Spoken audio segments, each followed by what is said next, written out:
Naging mabunga ang pagtataguyod ni Pangulong Ferdinand R. Marcos Jr. sa industriya ng turismo ng Pilipinas. Ito po ay matapos pumalo sa 282 billion pesos ang kita ng turismo ng bansa sa unang 6 na buwan pa lamang ng 2024. Ang sentro ng balitang niya mula kay Clazel Pardilla. Clay!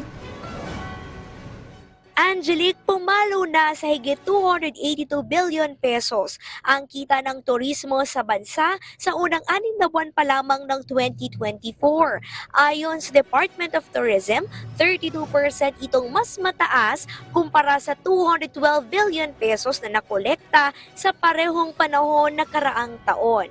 Sabi ni Tourism Department Secretary Cristina Frasco, bunga ito ng pagtataguyod ni Pangulong Ferdinand R. Marcos Jr. sa industriya ng turismo, gaya na lamang ng paglahok ng Pilipinas sa iba't ibang travel expo na nagpapakilala sa ating bansa bilang tourism powerhouse. Pinabilis din ang sistema ng pagbisita sa bansa sa tulong ng e-travel.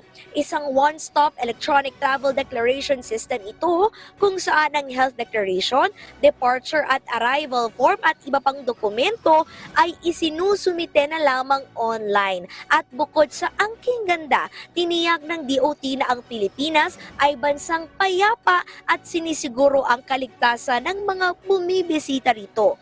Positibo si Frasco na lalo pang aarangkada ang turismo ng Pilipinas at mas maraming Pilipino ang makapagbebenepisyo.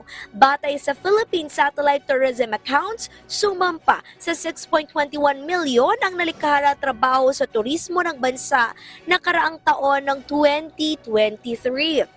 Mas mataas ito sa 5.84 milyon noong 2022 at hindi na nalalayo sa 6.3 million target employment sa turismo para sa taong 2028.